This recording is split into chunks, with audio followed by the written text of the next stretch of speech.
Perfect. Thank you. So we have a packed agenda today, so let's start off. First item on the agenda is DevNet updates. Do we have Barnabas on the call for DevNet 7 bugs?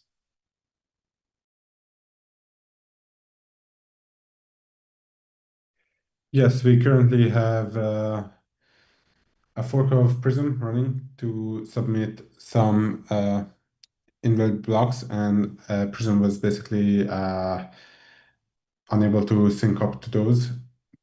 I think currently Prism is on a parallel fork. We have let the team know, but I'm not sure what the latest is from their side. So right now, I think everybody other than Prism is up to head.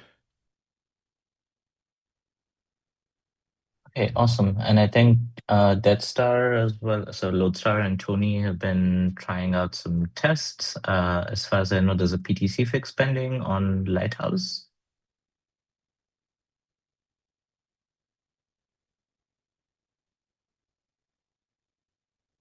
Okay.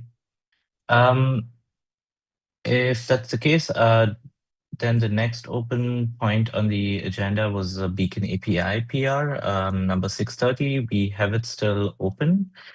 Is it possible to get it merged by the before DevNet 8? Is there any objection from clients for this?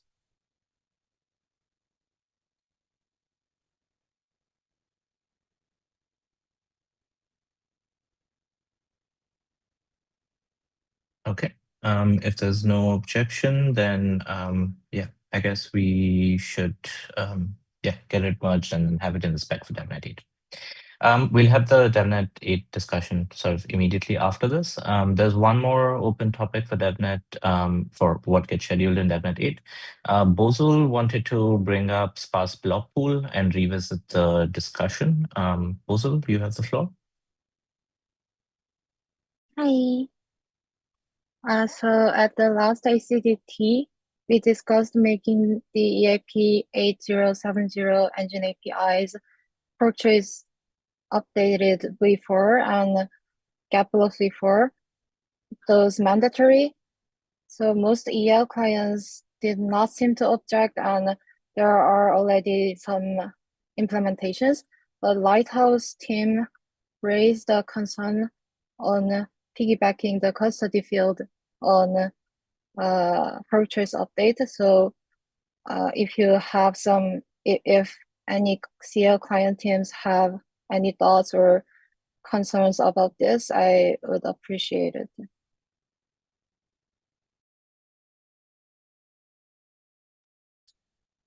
Do any CL devs want to speak up?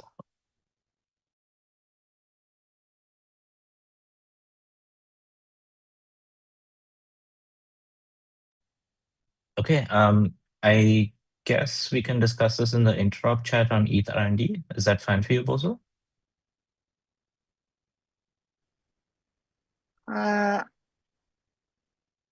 yes, for the question of whether any CL clients implemented this, currently Prism and Lighthouse, I guess, have a PR for this. And yes, I think it's good to discuss this on interop channel, but I'm not hearing any counter proposal or strong objection. So I think it would be good to just decide if there's no objection, then until certain date, then let's just do it as is. Something like that. Yeah, agreed. Agreed. I think if there's no counter objection to it, it should go into DevNet 8. But let's say the cutoff is ACDT on Monday. If no one speaks up by then we should just add it to DevNet 8. Thank you.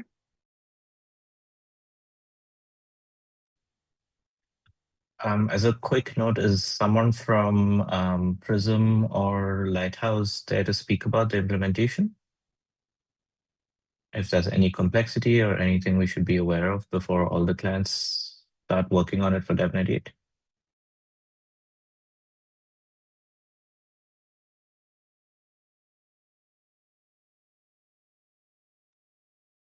Okay. I guess the discussion would happen on the interop chat, if anything. But yes, otherwise it's already in the specification and we should be good to go. We have a specification ready for DevNet 8. Barnabas, do you want to give us an update on when we want to launch it? Yeah, so we're aiming to launch it this week, but because there's just a bit too much chaos happening on DevNet 7 as well as just clients not being ready on for DevNet 8, and we had some repricing open questions still. I think it would be better if we are targeting sometime next week, early next week. I would say possibly around Tuesday. Okay, that sounds good. And just for general knowledge, what's the spec going to look like for DevNet 8? Is it the public DevSnet? What's the plan? How can operators onboard themselves and so on? Yeah, so I just linked the current spec sheet, and this is going to be a named testnet. And ideally, we would have a client release for every single client, but this would be an optional ask from our side. This is just going to look like a previous named testnet that would be running for a few months only.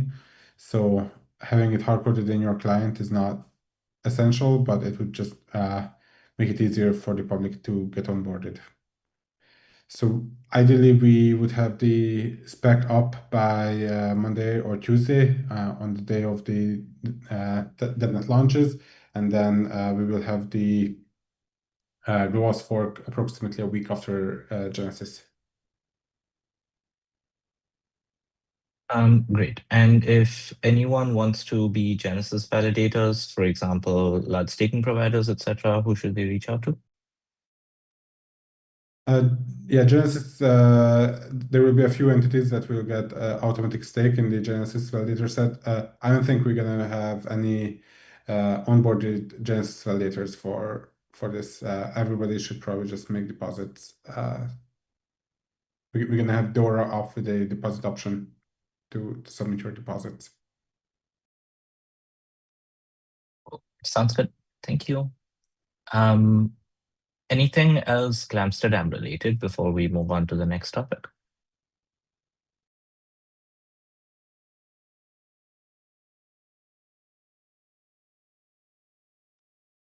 Okay. The next item on the agenda is Higota. So today is the headliner, today's the non-headliner EIP submission deadline. So please do put a comment, especially if it's on execution EIP in the ACDE GitHub issue so that it can be discussed next week. But today is still the cutoff date. That being said, we're mostly talking about PFI decisions. So this is going to be a proposal. A lot of times, this is the first time an EIP is being introduced. It's not a CFI or an SFI decision. So we're not making decisions on what goes into the DevNet, what goes into mainnet, nothing. This is merely a way for clients, for people to introduce their EIP and for clients to start collecting information and having their opinion to arrive at rough consensus in the future. For sensitive topics, we'll definitely make our best effort to flag them when they'll be discussed in future ACDCs. But that being said, we have a full roster to discuss today. So let's start off. The first one's EIP 8359, beacon block reporting field. Hanibu, are you around to discuss it? Hey, can you hear me? Yes, go ahead. Cool. So I'm proposing EIP 8359, which adds a beacon block body field for the validator client and setup reporting. Just like to get this out of the way that this is not consensus impacting. But yeah, until we have formal verification, promoting client diversity is still important. But right now we don't have great data. Today's data comes mostly from crawlers and more recently graffiti watermarks, but those are insufficient. Crawlers, they aren't exclusive to validating nodes. They have known issues with reach and peering bias, which can over underreport client market share due to that. Graffiti watermarks, user graffiti overrides it, so data can be either truncated or not included.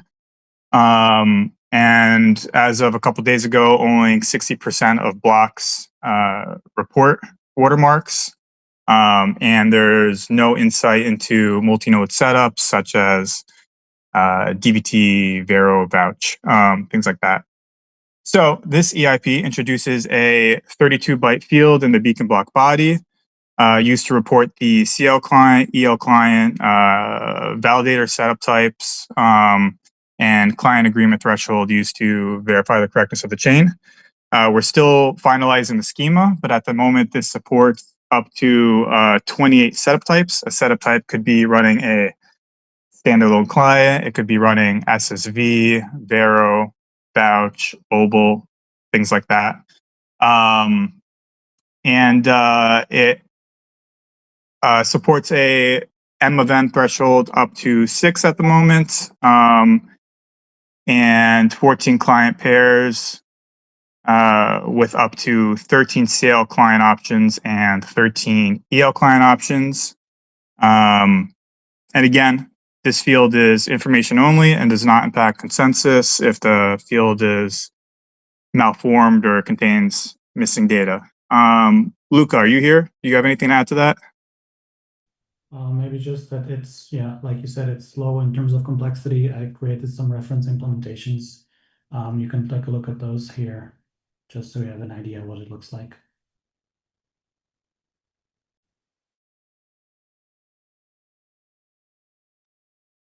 I'm not familiar with the format. Is there usually like a little Q&A session? I don't know how this works. Exactly. So we've time boxes for about 5 minutes. So you still have a few minutes in case anyone has open questions.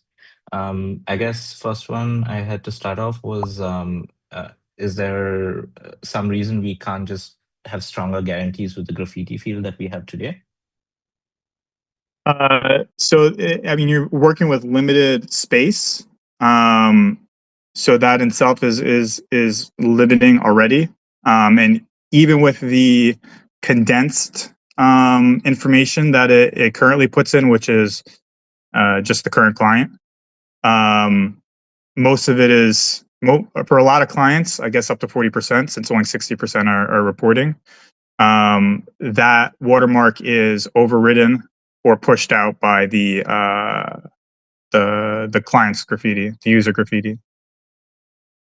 And you would need a lot more space to show multiple clients and the setup types, things of that source. Yeah.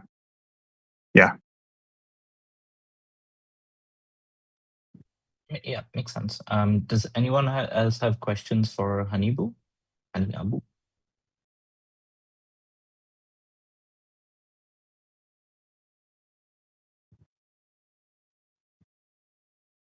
Not all at once. Okay, great. So then we can discuss this on the ETH R&D server. I'm assuming there's also an ETH Magicians post. Yeah. And yeah, we can fill this. Yeah. All right, thank you. Yeah, thank you. Next item on the agenda is quick slots from Barnaby. You have the floor. Hey everyone, let me share my screen.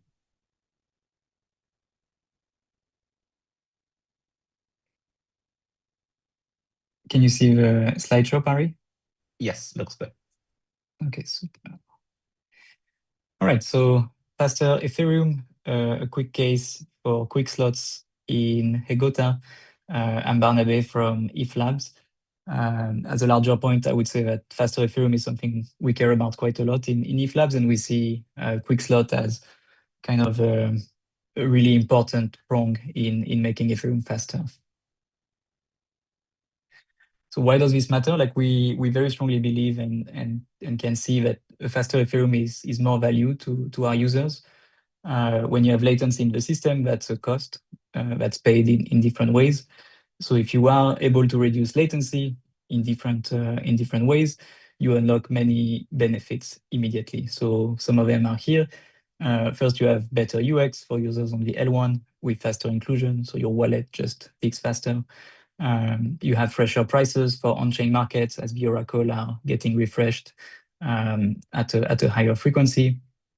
You also get almost for free faster finality and a fast confirmation rule. Fast confirmation rule is already fast, but you can make it even faster with faster slots. So that's really nice.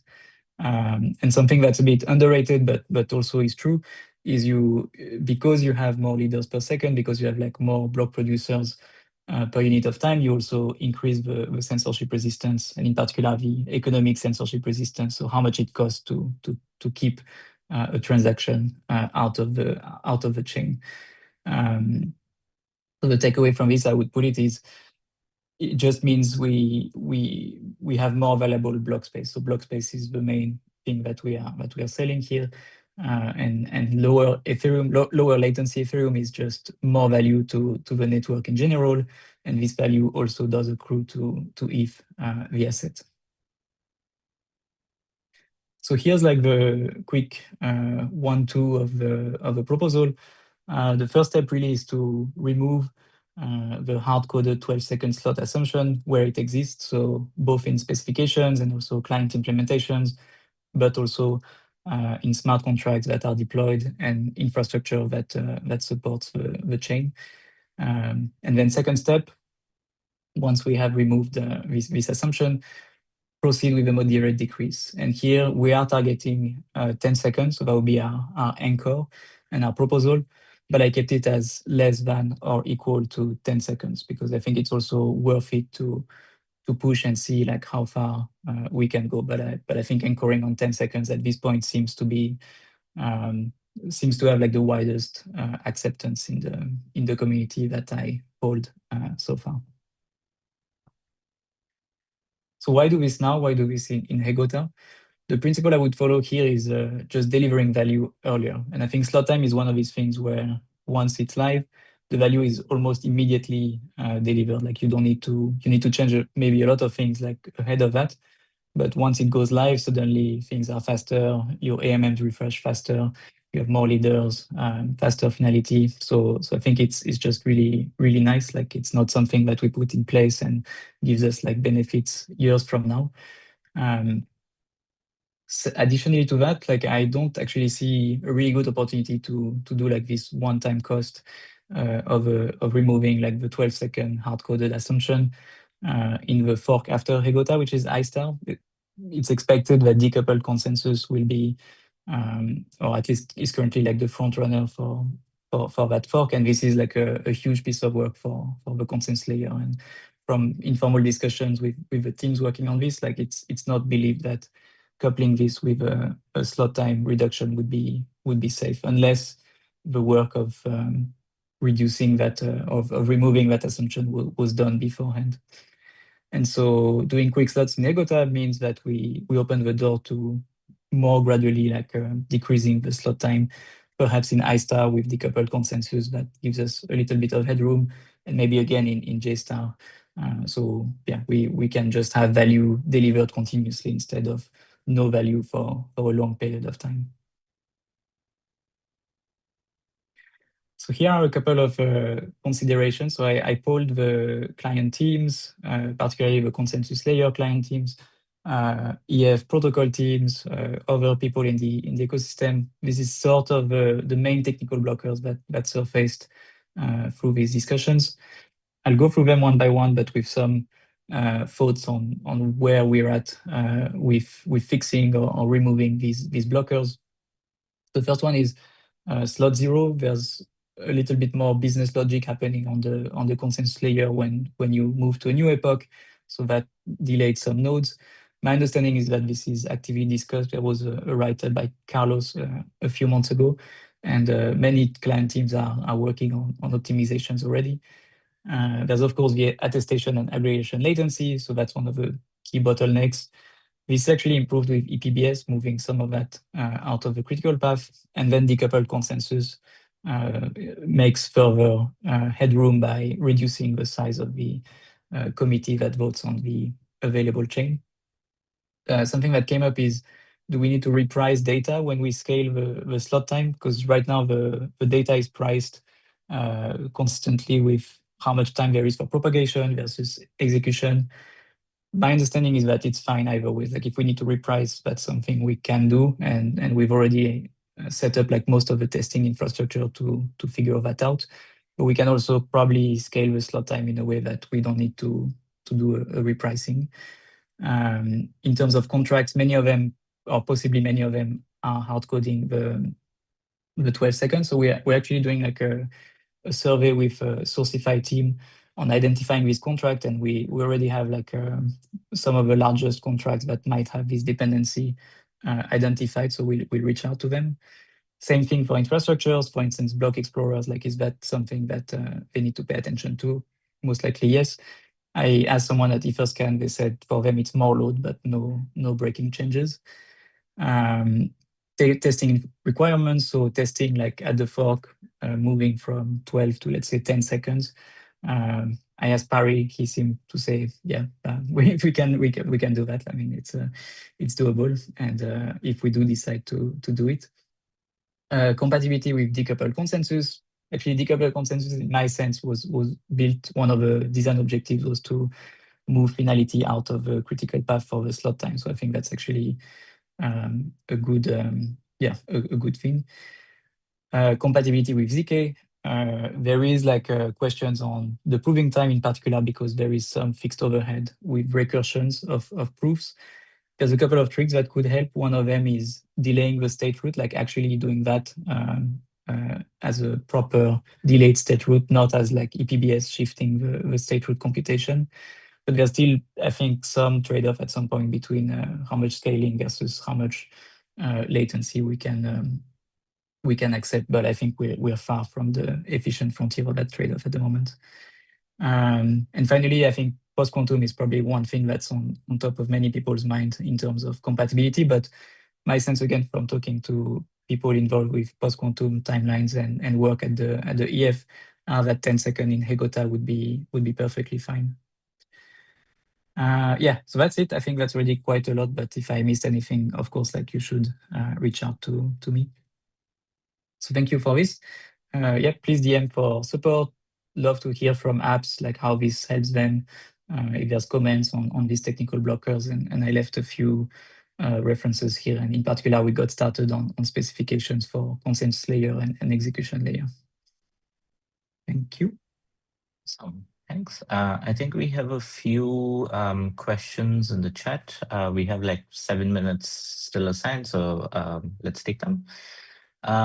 Dustin mentions continuous decrease in slot time creates ambiguity and more disruption than figuring out a somewhat larger jump. Is it true that both the main issue is variable slot times at all, but also all the infrastructure assumptions have to be reevaluated separately for each decrease? Dustin, do you want to add something to this, or is this ready for Barnaby to answer? No, I think that's ready for Barnaby to answer. Yeah, thank you for your question. I think this is sort of what I was trying to convey with my opinion, is that we are most likely never going to do a one-time big jump of the slot time and then call that done. I think we'll always want to be quite conservative and careful with changing that parameter. I don't think it's too difficult to reduce the marginal cost of changing that. So we're not going to change it like every between hard forks or anything. Like, we can still peg changes to hard forks.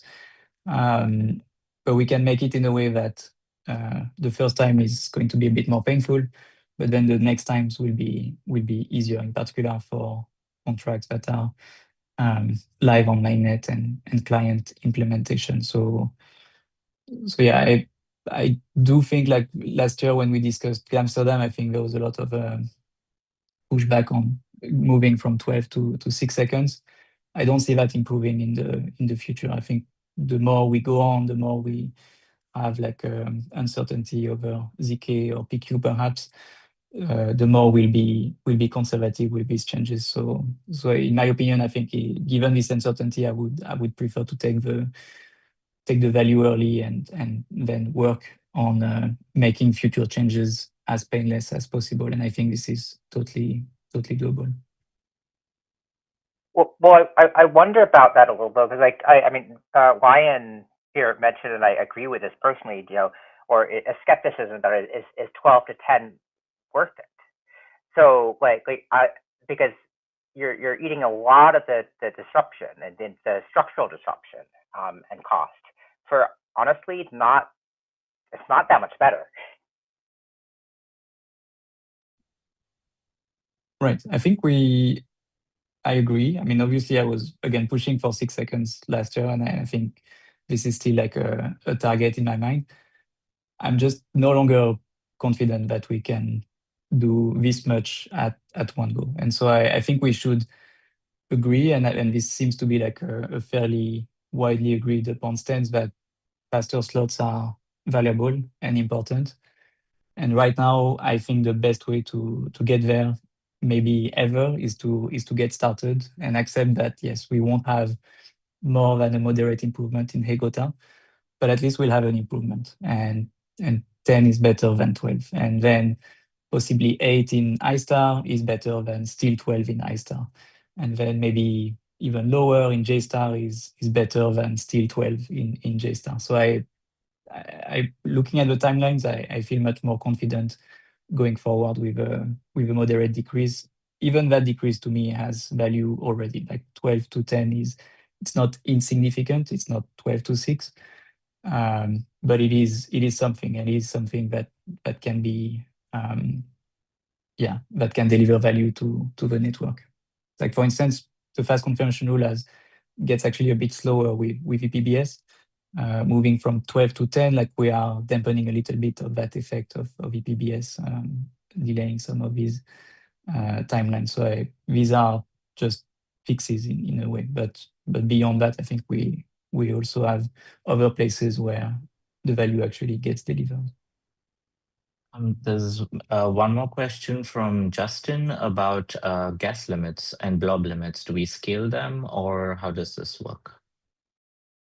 Yeah, I think in the specs, we have kept the throughput constant. So the gas limit and the block count per block should change, but that's because the block will be more frequent. But this is not like, this is really an EIP that changes only the slot time, and any other change either to the gas limit, to the blob count, or to issuance, that's also a question that came up.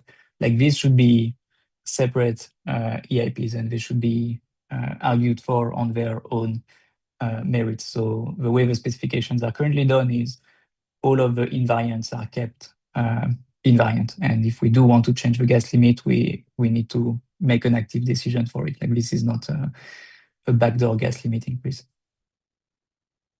Awesome. Paraphrasing maybe a couple of comments or questions. How does this affect contracts? What's the effort being put into figuring out which big contracts, if any, rely on hard-coded slot numbers, slot times?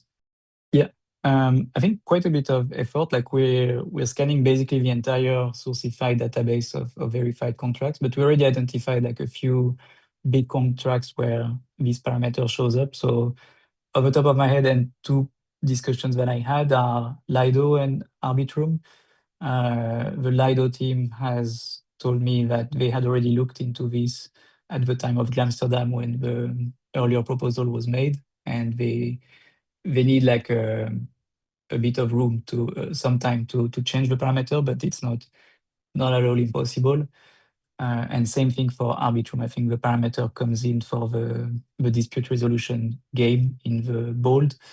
And these are two big contracts. I could pull the survey that we did. I think some of the other big contracts were eigenlayer and possibility other staking related contracts. But I think from a very initial look, most of the parameters are governance, are still governed by some kind of governance. Oh, I see. Yeah, Dima from Lido. Dima, do you want to quickly? Yeah. Just a quick jump from my side. So, like, even though 12 seconds is now hard-coded in Lido, the plan is actually not to change the exact hard-coded parameter. but rather transition to a timestamp-based frames for the oracles, which is the only place where we use this 12 seconds assumption on-chain, which means that we will just need to do one upgrade. And after that, like if you guys would prefer to reduce slot time further, there will be no action required from Lila. So we are pretty supportive for the proposal. Awesome. Thank you. For Any Arbitrum, closing? Sorry, yeah, go ahead. For Arbitrum, we've looked into already changing this duration, and then we have a second plan also that is more complex that we might want to implement instead, but it's not a blocker. Awesome. Thank you. Any closing remarks, Barnaby, before we move on to the next topic? No, other than let's do it. I think this is really important, and again, I do think this has a lot of support from the community. So yeah, we should really just get started and look towards faster Ethereum.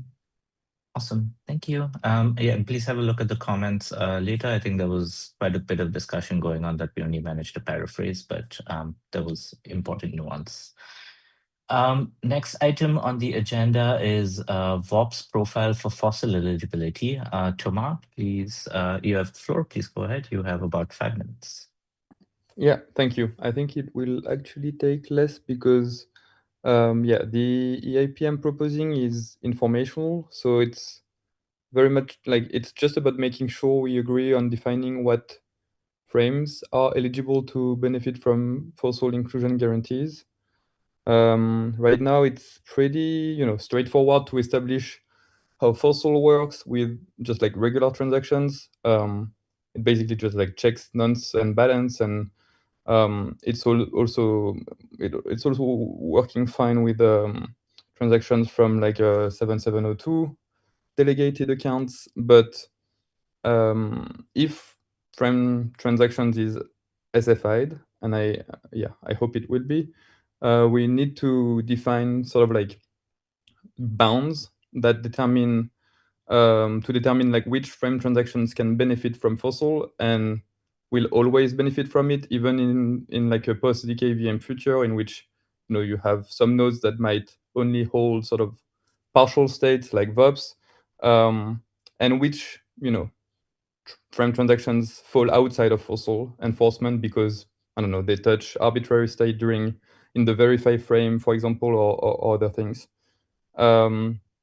So yeah, the goal is basically to agree on this boundary early, because applications, especially if you want applications with like immutable contracts, need to know that boundary up front so they can sort of like design their validation logic and contracts, so that they know the transactions coming out of them will always be eligible for fossil in the future.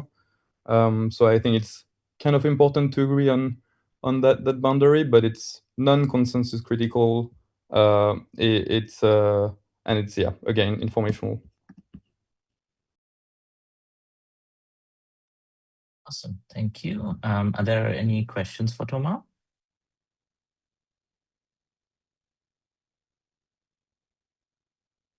Okay, thank you.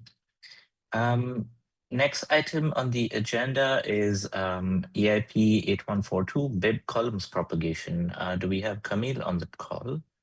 Yes, everyone. Yeah, please go ahead. Yeah, give me a sec.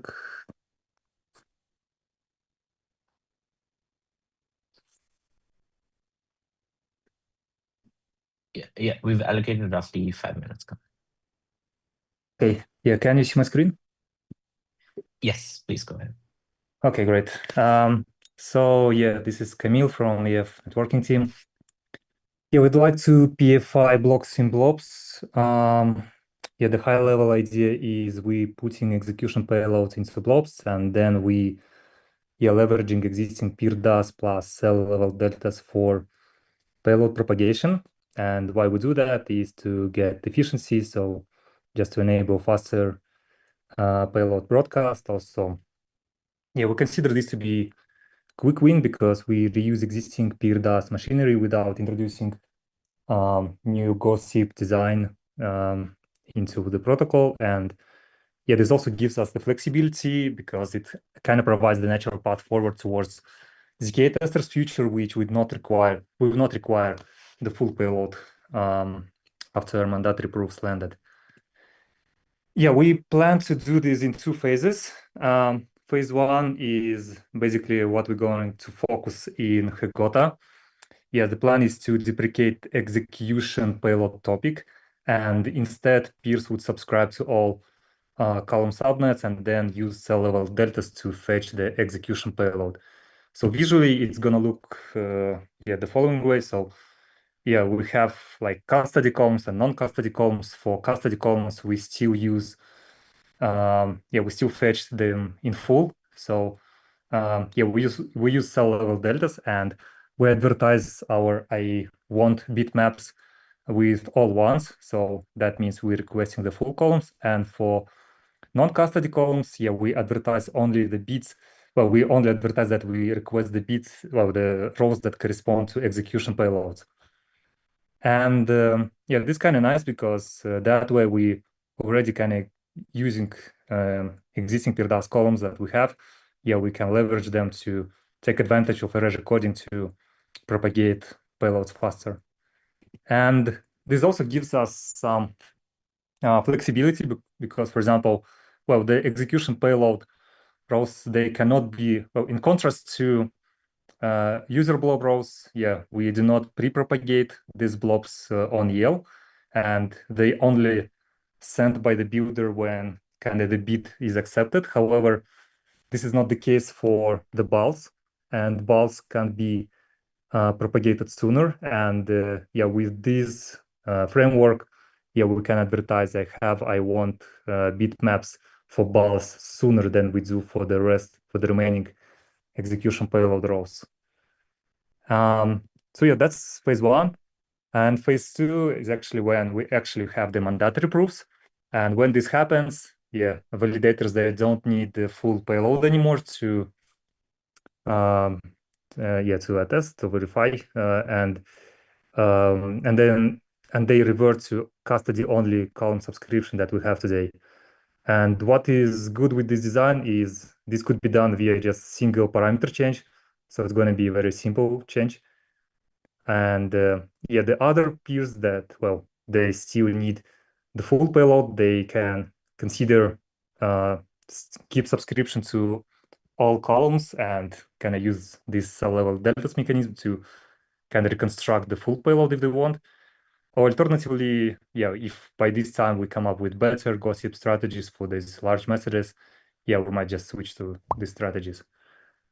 We've run some simulations, basically just comparing status quo, what we have today, so what we would get with propagating execution payload using gossip sub, compared with the strategies that I described, where we use basically columns for that. And we also used reference HTTP EC broadcast propagation for comparison. And Sorry to disturb you, Camille. Could you wrap up in the next minute so that we still have a few minutes for questions? Yeah, that's my last slide. So basically we see the results. So we see that with columns we propagate much faster. With EC broadcast, it might be a bit better. However, it is not as flexible strategy because when we switch to only custody column subscription, then this is not really doable with EC broadcast because it requires the full payload. That's all from me. You can find the ask questions in Ethereum editions or check the EAP. Thanks. Thank you. Potus, go ahead. Yeah, so I have 2 questions, which are the same questions on 2 different limits. So EPBS gave us this thing, which is that we can propagate blobs throughout essentially all of the slot. On the start of this propagation time is essentially when, as soon as you see the consensus block, the builder can start propagating blobs. At least the columns, complete columns. I suppose this is not going to happen anymore if now these columns are going to have information about the payload that they want to hide until they are safe to propagate. So this takes away some part of blob propagation at the beginning of the slot. unless you only propagate these cells. Now, the second part is the end of the slot. This seems to me also to take away most of the end of the slot and the separation between the payload deadline and the blob deadline at which the PTC needs to attest, because the PTC needs to attest for the timeliness of the payload itself, and that timeliness is different. Now today is set at 6 seconds, and the blob deadline is at 9 seconds. I don't see how the PTC will be able to carry this if they are coming together.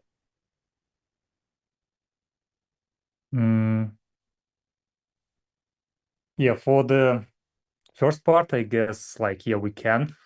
Well, we cannot, yeah, indeed pre-propagate execution payload blobs, yeah, before the beat is kind of accepted, which is not the case for blobs, as I described. I didn't really get the second part. What do you mean?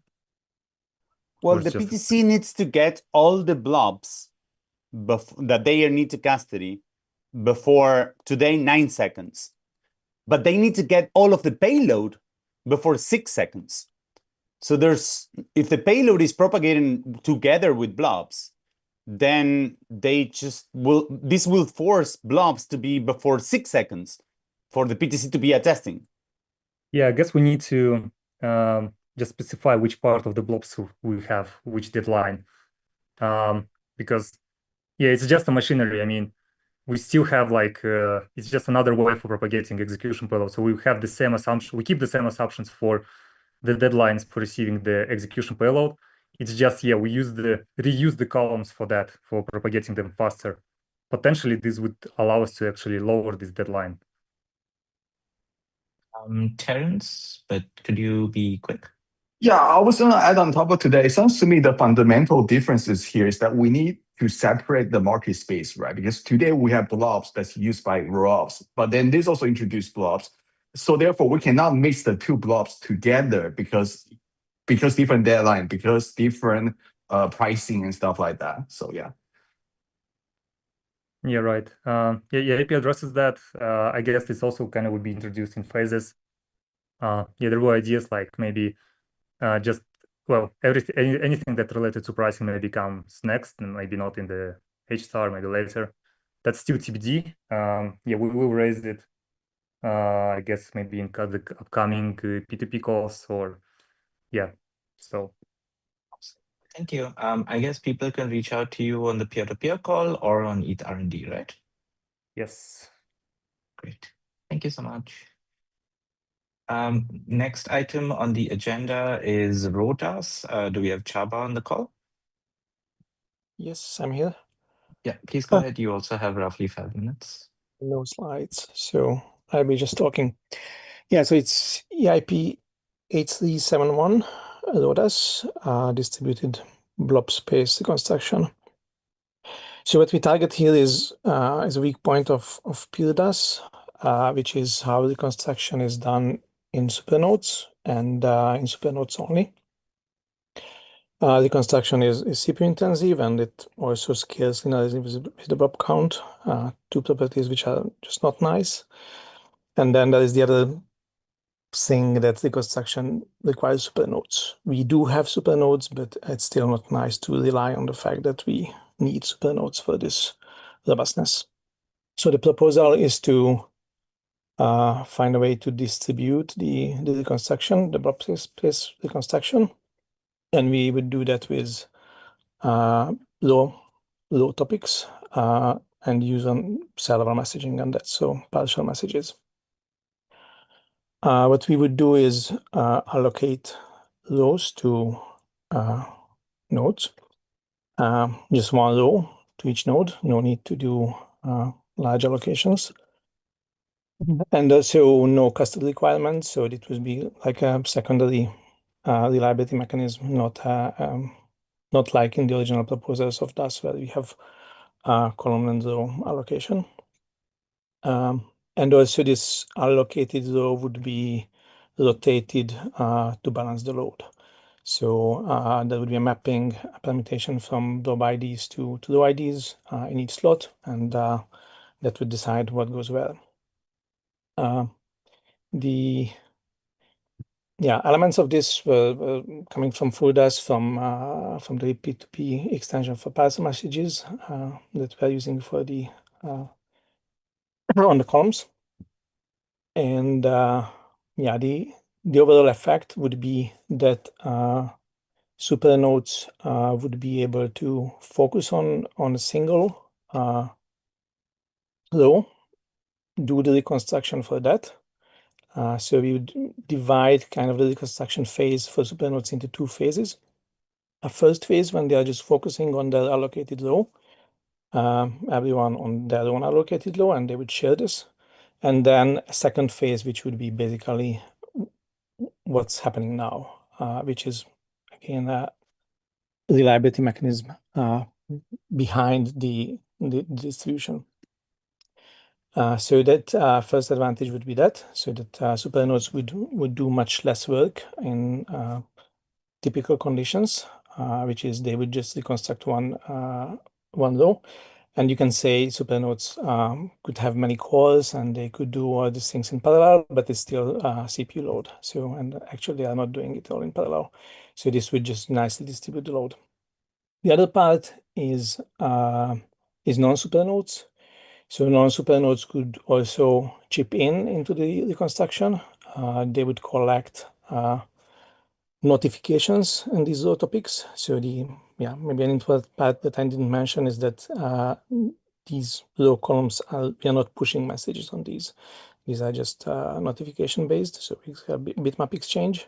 So they could collect on these allocated rows and participate in the reconstruction. Again, this would be more or less a voluntary or as a delayed mechanism in case supernodes are failing for one reason or another. What this is not full DAS. So this is not sublinear cell level sampling. The sampling is not changing. It's still column sampling is the same. There's also no columnized encoding like in FUDAS, so we are not changing kind of the column structure. This is bolted on top, relatively small change, and aims to use the CPU load to make the system more robust. There is also a related thing, which is typically L2 nodes looking for specific blobs. This is not helping them directly. It's helping them indirectly if they are supernode because they have less CPU load. And I was leaving in a part discussing this in the IP. We can also, but I think it needs a bigger discussion how we want to address, whether we want to address that kind of inefficiency when nodes are looking for specific blobs. Yeah, that's it mainly. Thank you. Any quick questions?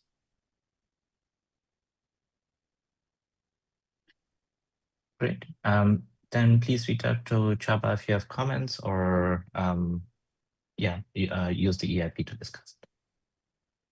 Thanks, Chaba. Next item on the agenda is tapered issuance bond. Do we have Jerome on the call? Yes, can you hear me well? Yes, please go ahead. Awesome. You have roughly 30 minutes. Wow, that's a lot. I just requested 3 minutes, if I remember correctly. Let me just find the button to share my screen. I don't think I can share my screen though. Oh yeah, it is. Okay. All right.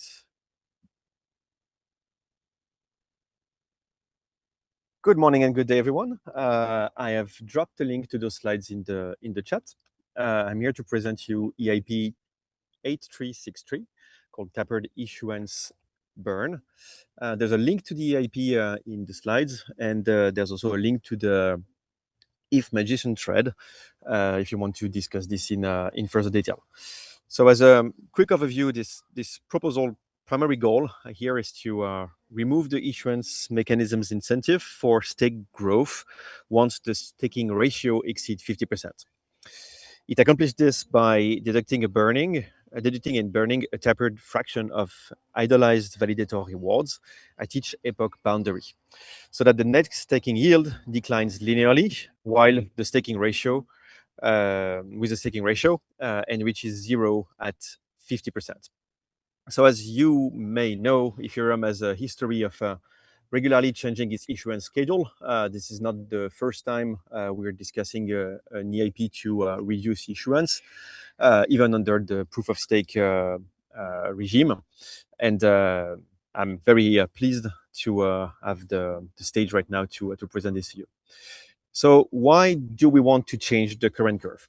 First, there's a priori an endless incentive to stake, because under current issuance curve, the yield never drops below approximately 1.5%, meaning the incentive to stakes never organically switches off. Whether stake growth stops here only depends on stakers' risk premium and the opportunity cost of other sources of yield. Those other sources of yield, the protocol can neither observe or control, and the staker risk premium keeps falling as the staking infrastructure matures.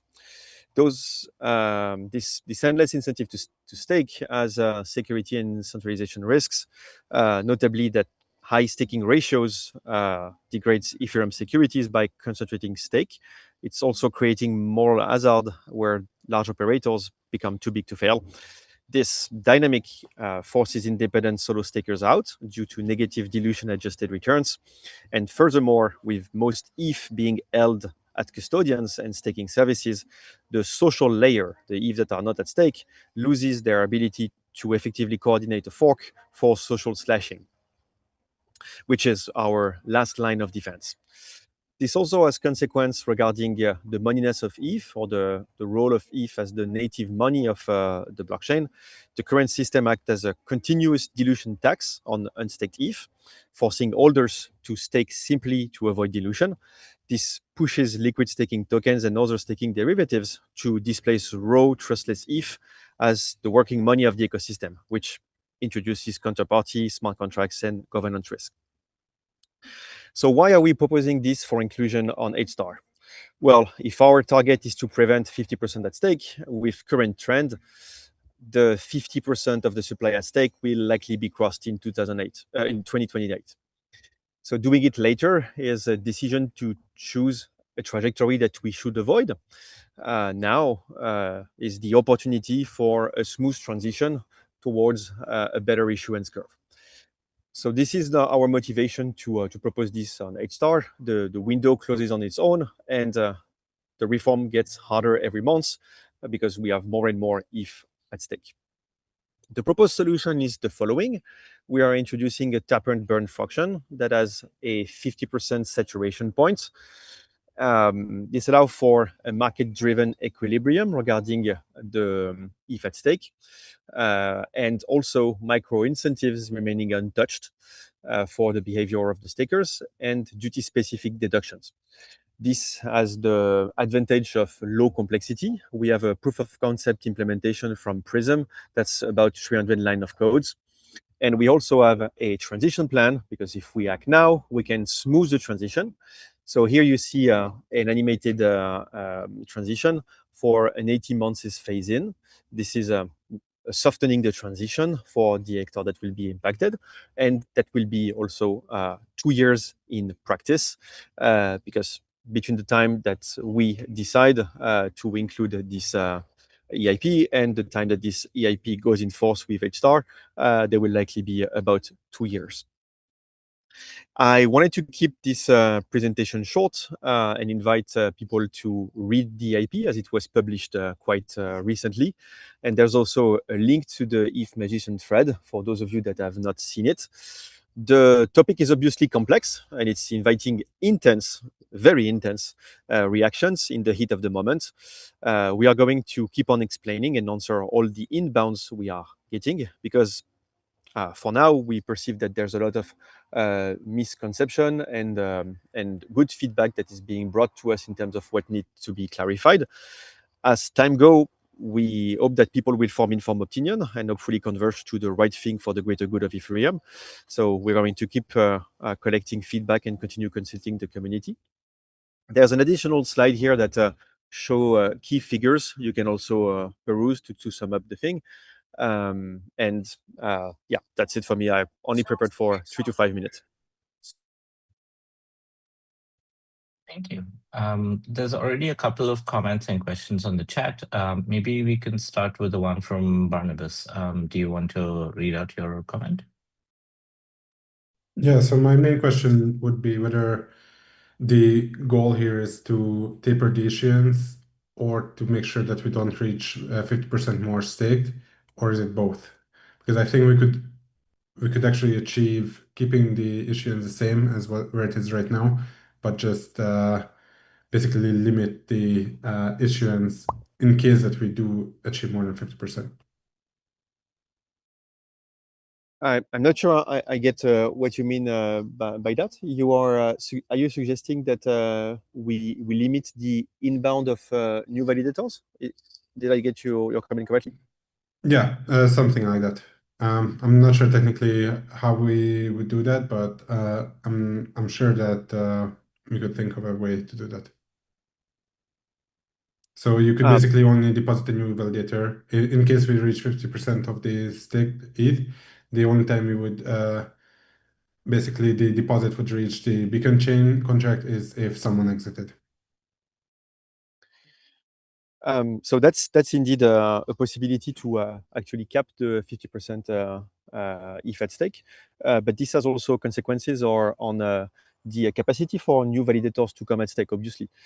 So keeping access to at stake status, neutral and accessible to everyone, is also a desirable property. So this was considered a less desirable approach than the tapered issuance during our discussion, and it also opens up on different form of attacks, such as being the first at stake and growing your stake, while the others will have to rely on social coordination to remove you eventually. So that's interesting comment. I'm happy to give you a deeper analysis in DMs as well. Yeah, my main question would be, what is the actual goal here of 8363? Is it the tapered issuance, or is it the 50%, or is it both? So it's to limit the stake ratio growth at the 50% state. That's the primary goal that we are looking for here. Thank you. The next person is Oysen. Please go ahead. Hey guys. One of my main concerns with making a competition to see like whoever can stay viable at like a lower price is that the Nakamoto for the chain will really decrease. And I know it's subjective, will the Nakamoto be low and high staking ratios or not? But like, firstly, Jerome, do you think that this proposal will make a price competition and will kind of, reduce the amount of operators that make up a majority of the staking set? And do you think that's a problem? If so? Yeah, it's so I have my own reservation on the usage of the Nakamoto coefficient. I'd love to have more data points and different versions of the Nakamoto, notably how easy it is to challenge it and grow it or lower it depending on the accessibility of the network itself. I know this coefficient is very dear to you, and you are oftentimes bringing it up. And I think it's a good time that we should consider actually publishing and going behind a proper Nakamoto number, so we don't have to guesstimate what it is and what it will become depending on different implementation of proposal that we consider. Now, when it comes to the diversity of the validator set itself, it's to put it bluntly, it's a very undecided topics, because when you look at the reservation yield of different categories of stakers through the three different studies that we have at hand, it's generally undecided, like who goes out first and for which reasons. There are interesting points to look at, nevertheless. We have good consideration regarding the solo stakers. From our point of view, an issue and change should, by all means, protect the solo stakers or make them viable for as long as possible. The comparison point that we have is that the current status quo is whatever we do pushing the solo stakers out.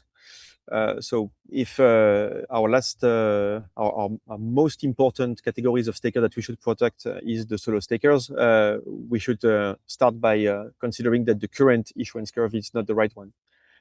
Now, when it comes to what this kind of proposal will do to the solo stakers, it's a matter of how much those solo stakers will perceive their personal operational risk compared to splitting it to service providers, which introduces a new risk for them, which is the staking service provider risk itself. It's undecided if we will or not reach a state where the yield that is being given to the stakers is enough for the solo stakers and not enough for users to carry the risk of staking service providers. In which case, we are in the best of both worlds. We have reduced issuance, capped the 50% ratio of ETH at stake, and also preserved the solo stakers. Analyzing the reservation yield is an ongoing process. We are taking feedbacks from the community on the matter. And we are also taking a lot of time educating people on their perception of what the reservation yield is. Behind the yield, there is the dilution adjusted yield, and there is also the taxation that you get on the yield in most jurisdictions. And we think that the burn approach is the best one to limit the impact of taxation, which at the end of the day create a real yield approach for the solo stakers that's much harder for them to bear than using staking derivatives, while keeping the dilution low. So the framing that we use is that we consider the staking yield that is actually given by the curve, corrected by what the stakers will have to pay in terms of taxes a priori, and dilution adjusted. In which case, the tapered is the one that perceived the highest net result for the longer time for the solo stakers.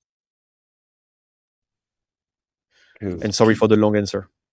Yeah, all good. Keeping my side short, I'm only going to point out two pieces. One is obviously it's important for us to have solo stakers, but I think if we as an org are trying to think about what is Ethereum's crops objective, really the left side of the curve, or the fat tail, is the one that really decides who controls and can use Ethereum. So this is how many groups make up 51% of stake, give or take. And I agree with your comment about, that there's more than one way to cut that number. It's not only stake weight alone. But also, on the solo staker side, there's also home stakers, which are kind of, smaller than solo stakers again, people without 32 ETH. These guys, because they're running other people's ETH, they are making a real yield even under the current curve, even if it goes to higher than most people think it's going to go. So I think if we're from both sides looking at kind of the big operators and then the very long tail, they are not as vulnerable to this zero real yield type of situation that is being put forward as the main blocker here. And I think we're over indexing on what's somewhere between 2% and 0.2% of the network, whereas I know the vast majority of the network is not in this situation and will be priced out if we go this other route, which I think is not good for Ethereum security.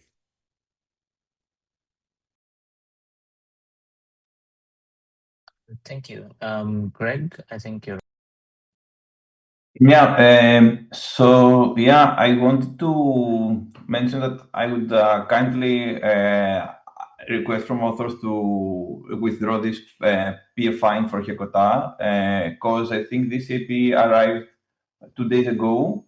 It presented a new curve that no one knew before. And yeah, I think due to this being a very kind of controversial and very big change, I think that starting considering it for Hekota will create many issues. First of all, most of us were expecting any issuance proposals to be for future hard forks.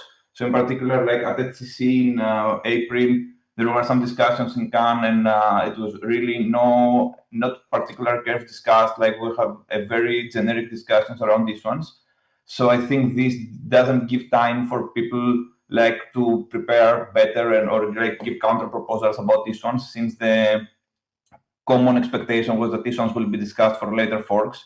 So now having one EIP for each ones for Hekota, this will create this kind of confusion. Like it will be the only option. So it will appear like either this EIP or no each one change at all. And that could have like, I think, not so good, like not so objective, give not so objective image of what's going on. Yeah, it seems that like having only like this EIP appearing now, it's too late to start having, you know, constructive discussions. Since like for Hekota, we already have like 40 EIPs proposed. A lot of them have very useful features for Ethereum. We have spent so much time working on them, like everyone. And having like each one's discussion dominating the next 1 or 2 months for Hekota, I think will really kind of like fell under the radar many useful things that people are working for a long time. For example, like we authored 2 EIPs for Hekota, and we prepared them like since the beginning of the year. So yeah, I think that having now a new EIP for such a topic, such controversial topic, to kind of get the whole discussion on it, it will not be a good process. So I think it will be better to just like we could of course have the whole discussion on the specifics of the EIP, like where everyone agrees or not, but yeah, not having it as proposed for inclusion for Hekota. Yeah, and yeah, on the specifics of the EIP, I would agree with the previous questions, like if the goal of the EIP is extreme staking ratios, then of course you don't need to change the whole issuance curve. So I think that there is a mismatch between the assumed problem to be solved and the assumed urgency to exist with the proposed solution. And of course, yeah, there are several centralization concerns that have been already made. But my first point and main point, it's not about the details of the EIP, but requesting to withdraw the proposal for inclusion for Hekota, and then we will have enough time to, you know, interact and have constructive discussions on it. Well, first off, Greg, thank you very much for sharing your concerns regarding the time left between proposal for inclusion and consideration for inclusion and so on. Yeah. So the curve that we presented was more previously shared at different workshop groups. I think notably in Cambridge by Pachi. I have to check this out. But indeed, we got taken by the time, and we have to act while we thought in introducing this PFI that we have to act before the situation becomes too dark and too complex to fix. Because once it's too complex to fix and too expensive to fix, the cost of doing it may just be something that we completely put on the side. In the publication of the Stromap roadmap in late Jan, early Feb, the issuance reduction was initially scheduled for iStar.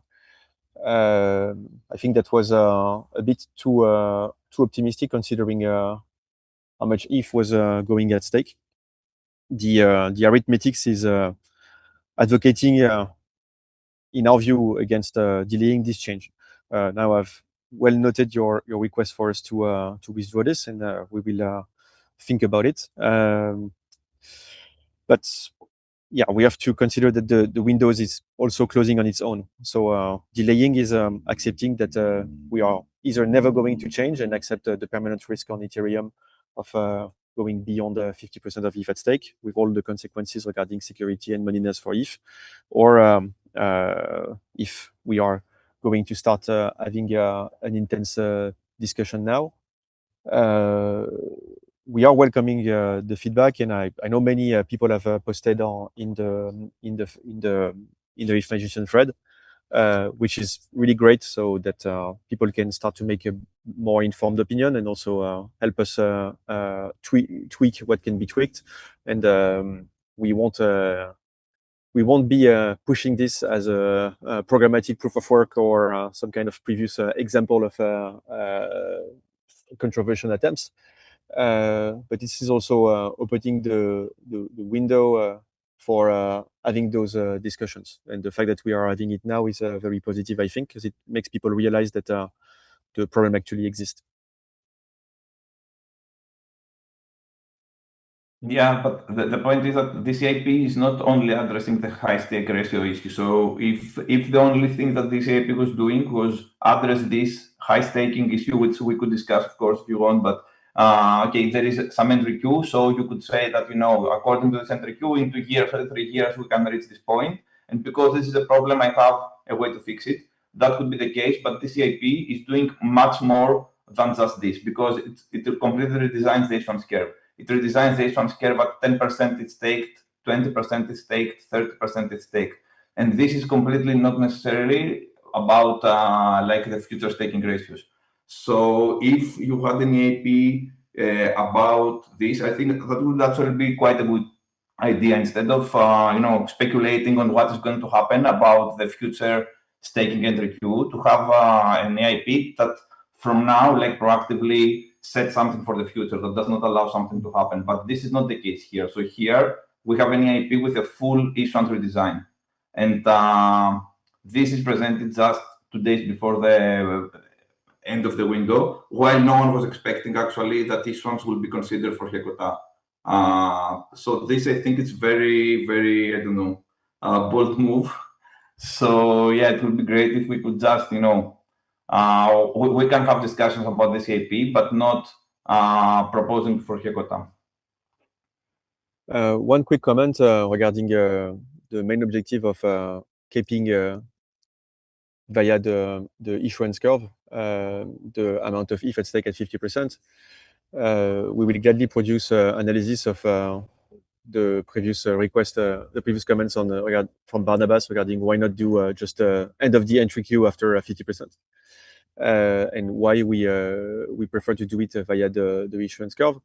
One little note is that if we want to achieve this with the current proposal, it's also completely possible to get this benefit straight away with a much lower impact, with a much longer transition.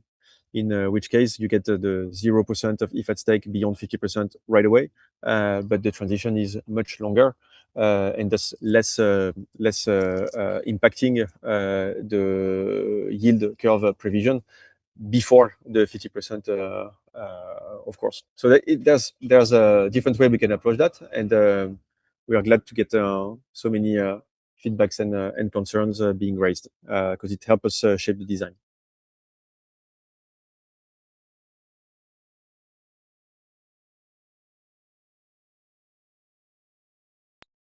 There were a couple of comments. Portos, do you want to maybe speak up about your comment?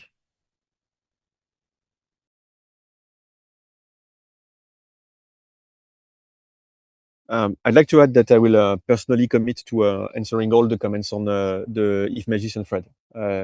It's taking some time, obviously, but if you have any things you want deeply addressed, drop it and expect me to deal with it.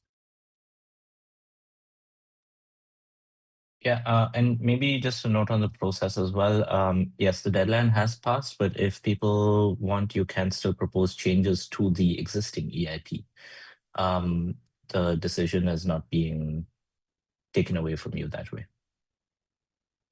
And the PFI decision is, it's not even a decision, it's just a proposal.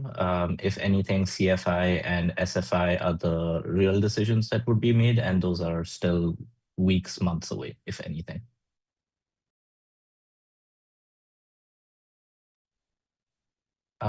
Any other comments before we move to the next agenda item, or anyone who's left a comment and wants to speak up or have it addressed?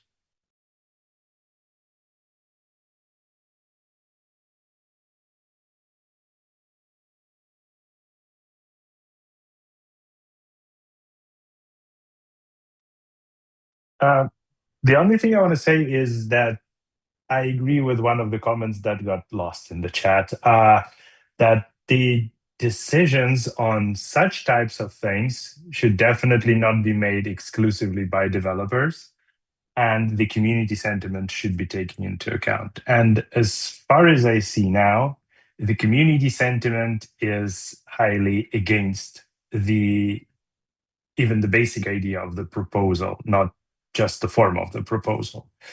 So it would be great if we would be able to take such thing as community response into account, because in most case scenarios, the response from the community is a good way to understand what's going to happen if we do not listen to them. Yeah, that's a very pragmatic and important observations. Nevertheless, 48 hours of barrage fires and outrage on algorithm that favors the most extreme takes is not a good indicator of what the community actually think. This EIP is actually a really good occasion for people to rethink what their conception of issuance is, what their real terms post-dilution, post-taxation is, and get to form informed opinion on the matter and not jump into a conclusion too fast.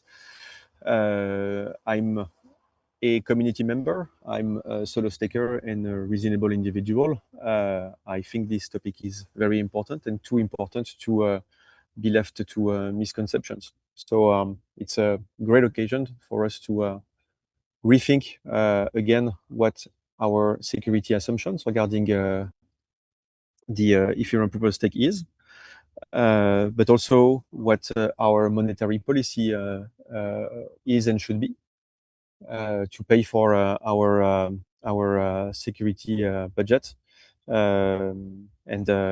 Yeah, this is a good time to do it, and it's part of the Stromap roadmap as well. So I get that many of you that express their opinion vocally here are against even considering that for HSTAR. But the debate is also positive and will help us all together converge to what's good, what's the best for the greater good of Ethereum itself. Thank you. Ansgar, you had your hand up. Do you want to say something? Yeah, I mean, I'm not sure. I just wanted to basically reiterate that, in my opinion, at least, it like the one thing I worry about is that clearly, like many people in the community are quite opposed to this change. Now, I personally, I mean, people know this. I've worked on this in the past. I personally actually am quite concerned about the increasing stake rate and do in principle think that a change like this makes sense. And nevertheless, I think it's clear that something like this could never be decided against a clear majority kind of like opposition of the community. So I just want to make sure that for people that maybe are worried, that are not so familiar with the process, that are worried that there is a risk that this will be basically pushed through against the community or something, just stating it in these terms, I would just say that in my opinion at least, of course, I also can't speak for all codevs, but in my opinion, that is not a risk. I think to me, it is clear that a prerequisite of a potential acceptance down the road would be that in the process of that conversation, kind of like the overall perception would shift, and people would be more open to this change. I think yeah, so I just wanted to basically say this because I think it is otherwise, of course, very corrosive for Ethereum if there's a perception or even just a concern that potentially a divisive change could be pushed through against a majority community opinion. So even as someone personally very concerned about the topic and open to a change like this, I still wanted to stress that. Yeah, and I want to reiterate my previous comments that I totally agree with you on the matter. And I lived long enough in the ecosystem to have seen the DAO hack and how the coin vote and the hash vote happened. There are many ways of properly gauging what the interest of the community is regarding this change. And there's by no mean an interest in myself, and I think I think I can speak for the rest of the offer here, to push this through in any way. Like we are inviting discussion and getting feedback, although we are pretty happy with the design we have so far. So it's great to see people giving us counter opinions. Great. I'd like to time box the discussion here, if that's okay. We have 2 or 3 more EIPs being proposed, so I'd like to spend some time for that. Yes, thanks everyone for being really civil. We have an issuance channel on ETH-R&D. There's an each musicians thread. There's multiple places to be involved in the topic. Please do get involved. Next item on the agenda is from Oysin. We have anti-correlation attestation penalties. I think he had an update to present to the existing EIP. Yep, give me 1 second. Okay, guys, think you can see my screen? Cool. So just wanted to keep this pretty short and give a small update about a tweak to EIP 7716, which is an EIP to increase the inactivity penalties when a larger amount of the network is offline. Because right now it's flat, so there's not really a big disincentive to be staking in a very centralized solution that might go offline. There is obviously the disincentive for slashing, but we don't see that. But if we had a nonlinear disincentive for inactivity, that the hope is that this would encourage people to run on minority clients, not run in the big data centers, run the biggest operators and things like that. The TLDR of the adjustment is I started to model the EIP as it was written, and unfortunately the change wasn't significant enough. It was pretty much a rounding error. It was like within 1% of the existing situation. On this graph, there's a green and a black dotted line. That's the current situation and 7716 as it was drafted. So instead, I've played with the numbers a little and how it works specifically. I can get more into the weeds, but ultimately it bumps the penalty up a bit. You can see up here roughly what it would be, and I'll show some examples from history momentarily. But like the worst possible case scenario is if 33% of the network went offline for a full 24 hours, these people would lose a bit under 0.4% of their principal, which on the current curve is, I don't know, 2 or 3 months of rewards. In practice, though, that's an extremely large outage and not really likely to happen. So I'll talk about that in a moment. The other small thing is the original 7716 included a focus on head vote accuracy, but that can raise some concerns that if the builder or EPBS pipeline was having a bad day, that this could be a bit of a disappointment, that testers would get kind of caught up in that. So this instead just focuses on source and target. So you have a full epoch to get included, and it doesn't really matter if you have an incorrect head vote. Looking back at the chain outage, I picked 3 different outages. It just kind of so happens that most of the visible correlated failures happen with client failures. Sometimes there are others when there's data centers that go down, but some of the biggest have been these 3. Besu had a halt, Nethermind had an issue, and Prism had an issue. If you look at this as drafted column, this is 716 before my change. It was kind of a 1%, maybe a 4% difference. Now under this one, it's kind of a 2x or a 7x or a 22x difference. 22x maybe sounds like a big step up, but in practice, it's not really a huge change. What this would mean for people that were affected in it is instead of being 2.5 hours of attesting to make your money back that you lost, it's now 2.4 days. So still relatively modest. You're like, okay, I lost 2 or 3 days for it. And then the questions I kind of want to ask people a little bit is, are these new parameters aggressive enough to incentivize a change? If somebody loses a day or two's reward, are they going to just, ignore that? Or will that be enough that they'll be like, damn, I probably should be running a minority client? A related one is kind of how high do you start to pump these parameters that you have perverse incentives that don't do what you want and encourage decentralization?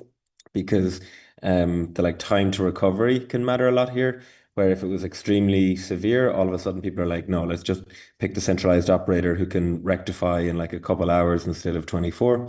So there's a limit. We can't kind of pump this up crazily either. And the last question is, are there any other concerns, queries, feedback about this EIP that would have the community be more supportive of it and more interested in pushing this forward for Hagota?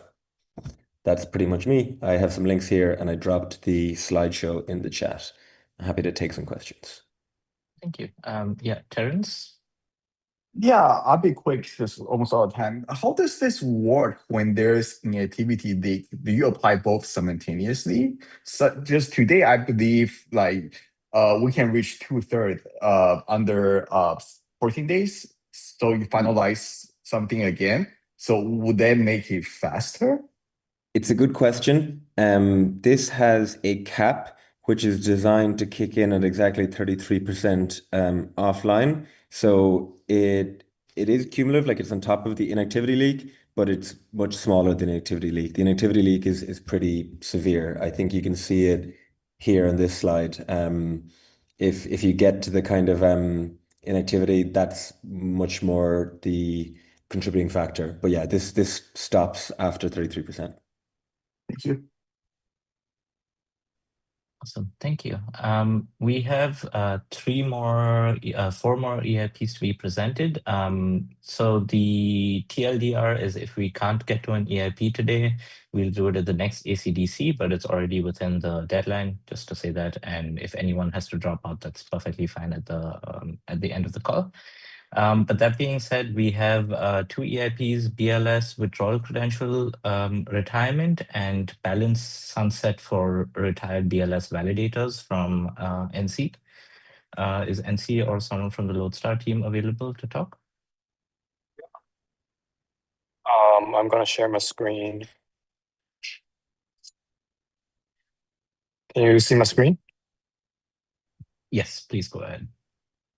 Right. So the high level idea is to tackle the existence of the 0x00 legacy validators before they become a bigger trouble when we transition to PQ. And the vision, like the solution is split into 2 phases. So that's why there are 2 separate EIPs so that it will be more flexible or easier to discuss this way.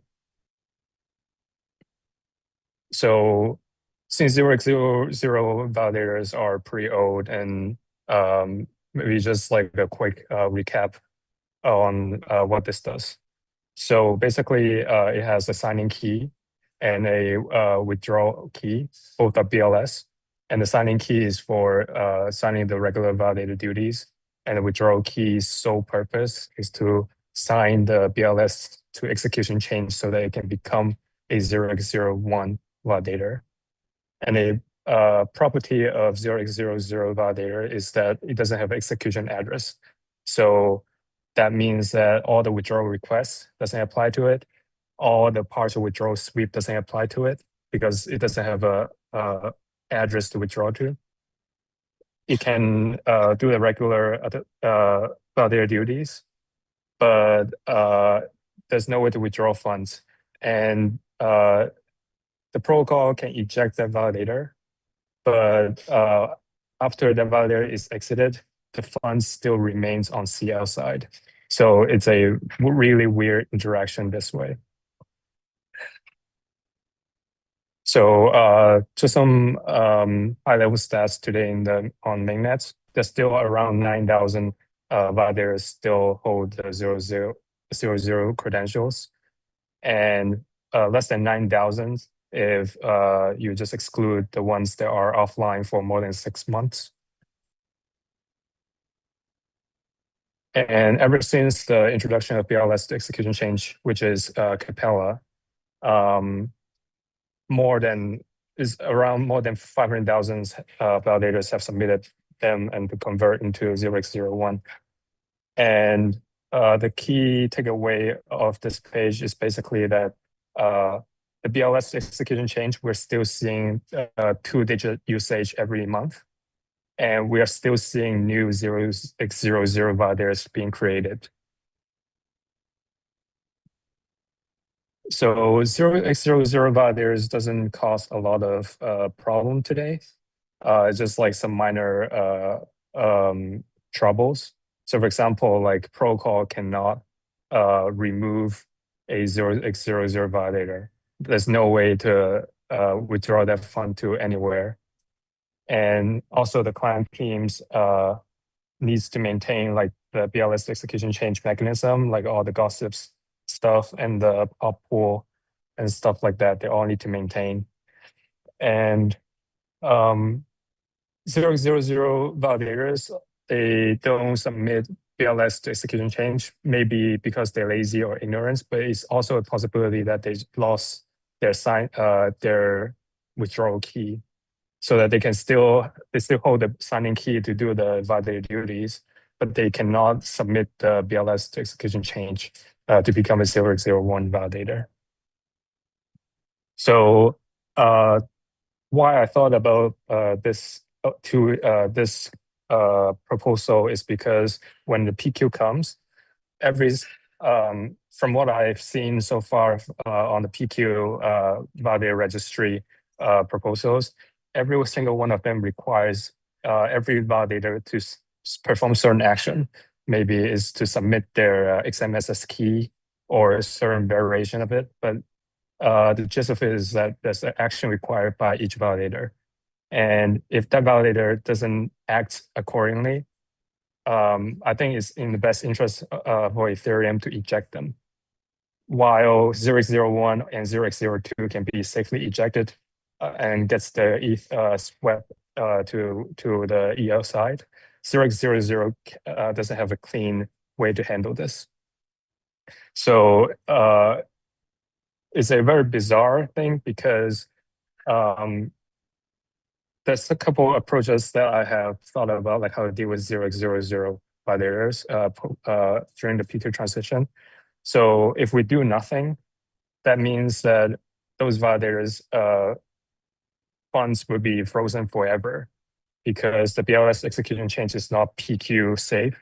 So there's no way to withdraw, to convert the validator and thus to withdraw those funds. Or we just delete them from the registry, which is a very a brute force way to dealing with them, because it's basically like confiscating the funds, just like drop the balance from 30 to ETH to 0 ETH.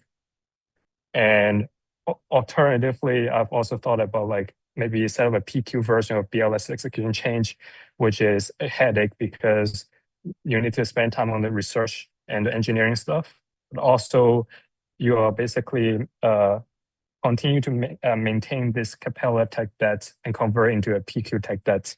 I think PQ is a excellent opportunity to get rid of this, but if we go the other way, then we just continue to maintain this. And the maximum usage of this PQ version of BLS execution change is just that 9,000 validators, which in my opinion doesn't make too much sense.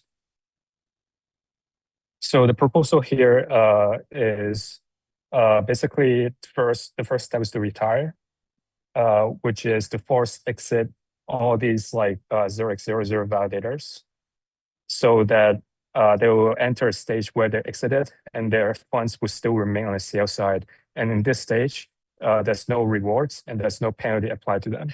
And they can still unfreeze those funds by just submitting a BLS execution change. It's pretty straightforward.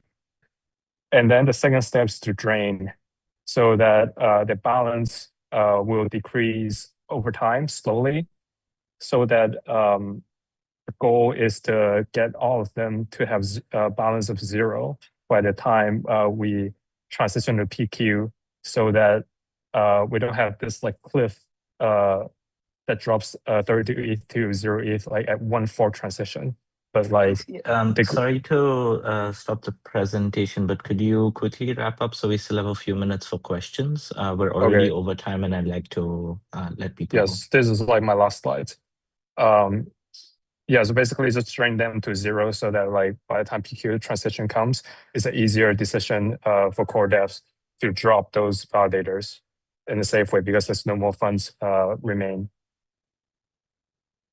And the entire proposal is very simple, just like one epoch transition step and one branch in the deposits. And then also one function just to decrease the balance over time. And in exchange, we save a lot of time not needing to discuss how to deal with 0x00 validators when PQ comes.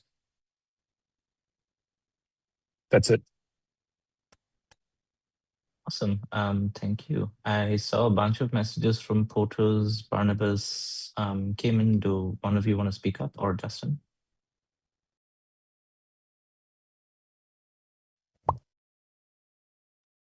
Yeah, go ahead, Portos. I didn't understand what do we gain from this.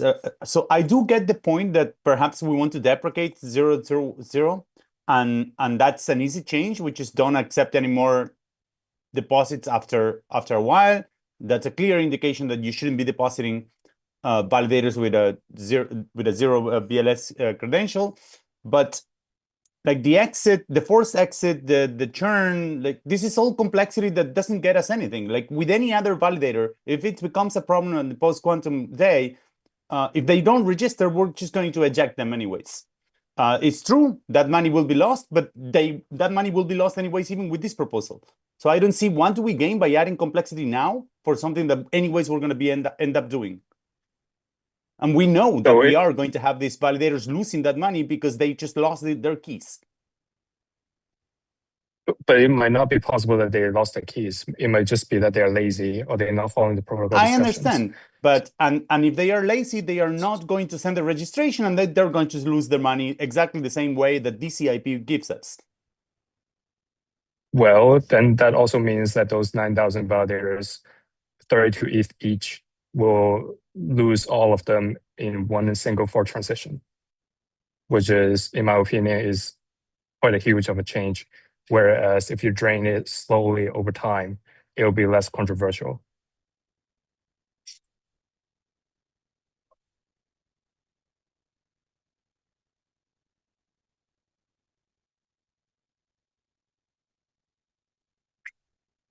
I think the draining logic is overly complicated. I also commented on the issue, and I also commented here in the chat. I would just suggest that in H star we not gonna allow any more 0x00 deposits. So we basically stop dealing with those and new deposits, and we just need to find a way how we can basically incentivize those remaining 9,000 validators to change their withdrawal credentials to 0x01. And I think the best way to do that is basically forcing them to exit at H star as well. Okay, so that's like the first EIP that I propose.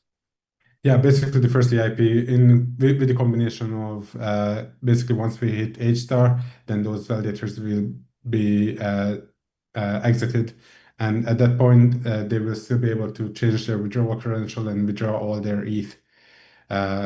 Or maybe we can do that at I star, so that we would give them some heads up. So like in H star, we stop accepting new deposits. In I star, we would basically say when we hit I star, we exit all the validators that are still 0x00. So you would have to basically change your withdrawal credential before the I star hits. I don't even think you need to give them a heads up, because if by exiting them, like their funds are not lost at all. They're just not earning rewards, and they're just not getting penalties either. So I don't think we need, like, I don't know, 6 months or to 1 year of noticing period for them.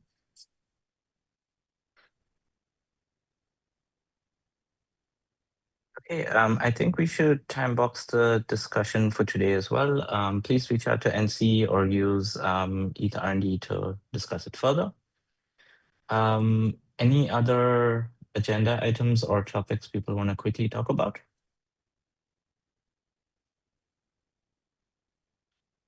Awesome. Then on a closing note, based on the vote, the polar bear has been selected as the mascot.